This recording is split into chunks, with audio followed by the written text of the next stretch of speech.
साथ हो।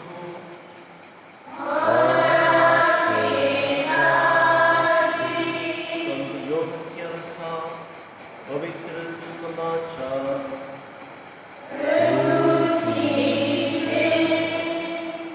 अध्याय 20 वाक्यांश 19 से 31 तक। उसी दिन अर्थात सप्ताह के प्रथम दिन संध्या समय जब शिष्य यहूदियों के भय से द्वार बंद किए एकत्र थे, यीशु उनके बीच आ खड़े हो गए। उन्होंने शिष्यों से कहा, तुम्हें शांति मिले। और इसके बाद उन्हें अपने हाथ और अपनी बहन दिखाए। यीशु को देखकर शिष्य आनंदित हो उठे। यीशु ने उनसे फिर कहा, तुम्हें शांति मिले। जैसे पिता ने मुझे भेजा है वैसे ही मैं तुम्हें भेजता हूँ। ये कहने के बाद यीशु ने उनकर कहा, पवित्र आत्मा को ग्रहण करो। तुम जिन लोगों के पाप क्षमा करोगे वे अपने पापों से मुक्त हो जाएंगे, और जिन लोगों के पाप नहीं क्षमा करोगे वे अपने पापों से बंधे रहेंगे। यीशु के आने के समय 12 में से एक थोमस, जो यमल कहलाता था, उनके साथ नहीं था। दूसरे शिष्यों ने भी उनसे कहा, हमने प्रभु को देखा है। उसने उत्तर दिया, जब तक मैं उनके हाथों के कीलों का निशान ना देखूं, कीलों की जड़ पर अपनी उंगली ना रख दूं और उनकी बगल में अपना हाथ ना डाल दूं, मैं तब तक विश्वास नहीं करूंगा। 8 दिन बाद उनके शिष्य फिर घर के भीतर थे और थोमस उनके साथ था। द्वार बंद होने पर भी यीशु उनके बीच आ खड़े हो गए और बोले, तुम्हें शांति मिले।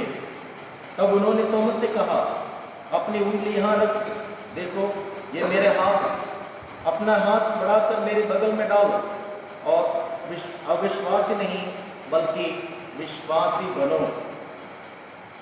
थोमस ने उत्तर दिया, मेरे प्रभु, मेरे ईश्वर।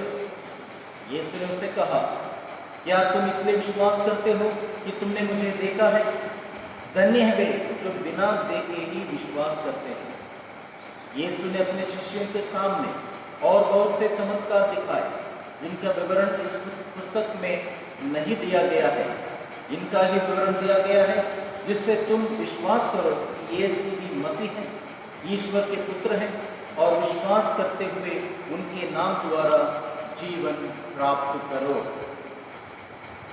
यह प्रभु का दिव्य सुसमाचार है।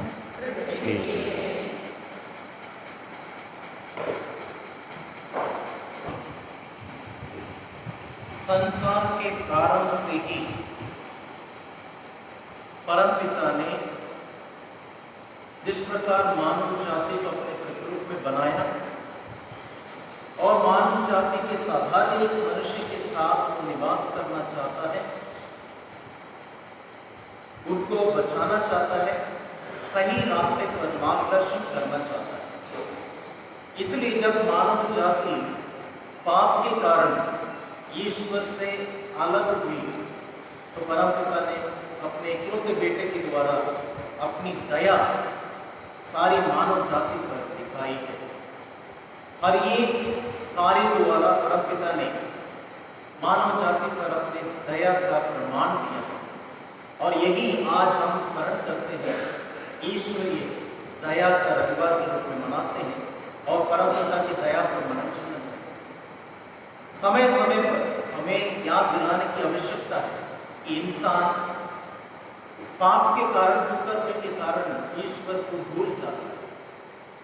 1931 में जब प्रभु यीशु मसीह संत फौस्तीना को संदेश देते हैं, ये तस्वीर जो हम देखते हैं ईश्वरीय दया की, वो दिखाते हुए प्रभु यीशु मसीह बड़े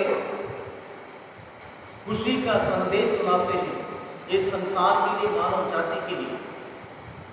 संदेश का सारांश ये है कि वो कहते हैं कि जो व्यक्ति या जो आत्मा पाप स्वीकार करने के लिए आगे बढ़ती है, जो इंसान आगे बढ़ता है, वो पाप स्वीकार द्वारा परमपिता उन्हें सभी गुनाहों के, पापों के क्षमा प्रदान करता है और इससे बढ़कर जो दंड है उसका भी क्षमा प्राप्त होती है। यानी जो पाप स्वीकार करने के लिए जाता है पूर्ण रूप से क्षमादान प्राप्त होता है। और आगे कहते हैं कि जो भी व्यक्ति कितने ही पापी क्यों ना हो, उनके पाप कितने ही सिंदूर की तरह लाल क्यों ना हो, वो डरे नहीं, प्रभु की दया के पास आए और क्षमादान प्राप्त करें। मैं उन्हें स्वीकार करूंगा, क्षमा दान करूंगा। इसलिए संत पौलुस अपने पत्र में लिखते हुए कहते हैं कि हमें डरने की आवश्यकता नहीं, विनती करते हुए, प्रार्थना करते हुए विश्वास के साथ प्रभु के दया के सिंहासन पर जाएं, विनती करें, प्रार्थना करें, वो हमें अपनी कृपा प्रदान करें। यह जरूरी है कि हम दया का अनुभव करने के लिए प्रभु के पास जाना जरूरी है। जब तक हम प्रभु के पास नहीं जाएंगे, पाप स्वीकार द्वारा प्रभु की दया की भीख नहीं मांगेंगे, हम प्रभु की दया का अनुभव नहीं कर सकते हैं। इसलिए हम प्रभु यीशु मसीह के जीवन काल में होंगे, जितने भी लोग पाप करते हुए प्रभु यीशु मसीह के पास आए, पापिनी स्त्री को लीजिए जो व्यभिचार करते हुए पकड़ी गई, वो प्रभु यीशु मसीह के पास लाए गए और सभी लोग चाहते थे कि प्रभु ने दंड में सजा दें पापों के लिए, लेकिन प्रभु यीशु मसीह ये कहते हुए माफ करते हैं, मैं भी तुम्हें दंड नहीं दूंगा, सजा नहीं दूंगा, जाओ दोबारा पाप ना करो। ये प्रभु यीशु मसीह की दया का प्रदर्शन है, प्रमाण। और इस प्रकार हम सुसमाचार में बहुत सारे प्रमाण देखते हैं। बूढ़ा पुत्र के जीवन में देखते हैं वो किस प्रकार का जीवन व्यतीत करता है, अपने जीवन को किस प्रकार गुजारा, धन दौलत के आधार पर अपने जीवन पर घमंड करता था, लेकिन हुआ क्या है परिणाम, जिसके चलते वो पाप करके बैठा, लेकिन प्रभु की कृपा प्राप्त हुई, एहसास हुआ, वापस लौटा और फिर से परमपिता की दया का अनुभव किया, स्वीकार किया और ये लिखा हुआ पिता ने उन्हें गले लगाकर स्वागत किया। संत जो लूकस के सुसमाचार में लिखा है, जब पश्चातापी पापी लौट कर के आता है, स्वर्ग में उसके लिए आनंद मनाया जाता है, यानी स्वर्ग परिपूर्ण दया से परिपूर्ण। इसलिए हर एक पापी को अपने पापों के लिए क्षमा याचना करते हुए प्रभु के पास आए। और इस प्रकार हम जक्कैयुस के जीवन में देखते हैं, जक्कैयुस जो पापी था लेकिन वो प्रभु को देखने के लिए इच्छुक था और प्रभु ने उन्हें दर्शन दिया, उनके सारे पापों को गुनाहों को माफ करके उन पर दया की, ये कहते हुए मैं आज तुम्हारे यहाँ ठहरूंगा, यानी आज इस घर पर परमपिता की दया उतर आएगी, करुणा उतर आएगी और इसके द्वारा ये पापी बच जाएगा, क्योंकि ये भी इब्राहिम का बेटा है। इस प्रकार हम देखते हैं बहुत सारे प्रमाण प्रभु यीशु मसीह की दया के प्रदर्शन करते हैं। और आखिर में जब प्रभु यीशु मसीह सूली पर मारे जाते हैं, उनके साथ दो डाकू भी मारे जाते हैं, एक निंदा करता है और दूसरा विनती करता है, क्या कहते हुए, गुरुवर प्रभु जब अब आप स्वर्ग राज्य में आएंगे, विराजमान होंगे, मुझे भी याद कीजिए, अपने राज्य में मुझे याद कीजिए। वहां पर प्रभु उनके पापों को नहीं, कमजोरियों नहीं, बल्कि उन पर दया करते हुए कहते हैं, आज ही तुम मेरे साथ परलोक में होंगे। आज ही इसी वक्त जो विनती करता है, विनम्रता पूर्वक प्रार्थना करता है, उसे प्रभु की दया प्राप्त होती है। यही हम आज के सुसमाचार में देखते हैं। प्रभु ने शिष्यों को वो आदेश, अधिकार दिया, ये कहते हुए, जिनके पाप तुम क्षमा करोगे उनके पाप क्षमा किए जाएंगे, जिनके पाप तुम क्षमा नहीं करोगे वे अपने पापों में बंधे रहेंगे, मर जाएंगे। यही प्रभु यीशु मसीह देते हैं, क्योंकि प्रभु यीशु मसीह ने कहा तुम्हारा स्वर्गीय पिता पूर्ण है, दया दिखाता है, दयालु बनो, क्योंकि स्वर्गीय पिता दयालु है, वो दया से परिपूर्ण है, दया में पूर्ण है। इसलिए हम सबों को आमंत्रित करते हैं, प्रभु यीशु मसीह भी ये कहते हुए शिक्षा देते हैं, मैं बलिदान नहीं बल्कि दया चाहता हूं। पुराने विधान से ही होसिया के ग्रंथ में 6:6 में लिखा है, मैं बलिदान नहीं बल्कि दया चाहता हूं। मत्ती के सुसमाचार में 9:13 में लिखा कि मैं बलिदान नहीं बल्कि दया चाहता हूं। इस प्रकार पूरे सुसमाचार में हम पढ़ते हैं कि प्रभु यीशु मसीह किस प्रकार हम हर एक पर दया करते हैं और हमसे चाहते हैं हम भी एक दूसरे पर दया दिखाएं। और सुसमाचार में ये लिखा है, लूकस के सुसमाचार 9:13 में, कि जैसे तुम्हारे स्वर्गीय पिता दयालु है, तुम भी दयालु हो। और मत्ती के सुसमाचार 5:7 में प्रभु यीशु मसीह आखिर में कहते हैं, धन्य है वे जो दया दिखाते हैं, क्योंकि उन पर भी दया दिखाई जाएगी।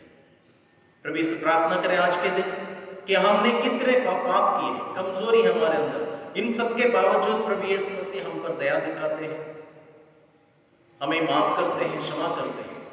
और आज हम उन सभी लोगों के लिए प्रार्थना करते हैं जो चर्च आना चाहते हैं, मिसा बलिदान में भाग लेना चाहते हैं, पाप स्वीकार संस्कार के लिए आना चाहते हैं। बहुत सारे लोगों ने फोन करके पूछा, अगर हम पाप स्वीकार करना चाहते हैं लेकिन आ नहीं सकते हैं, कर नहीं पाते, उनके लिए प्रार्थना करते हैं। उन्हें याद रखना है, याद दिलाना चाहता हूं कि आज हम शारीरिक रूप से पाप स्वीकार करने के लिए जा नहीं पाएंगे, लेकिन फिर भी प्रभु यीशु मसीह कहते हैं, जो सच्चे दिल से पश्चाताप करता है वे पाप क्षमा प्राप्त करेगा, वो पापों से मुक्त हो जाएगा।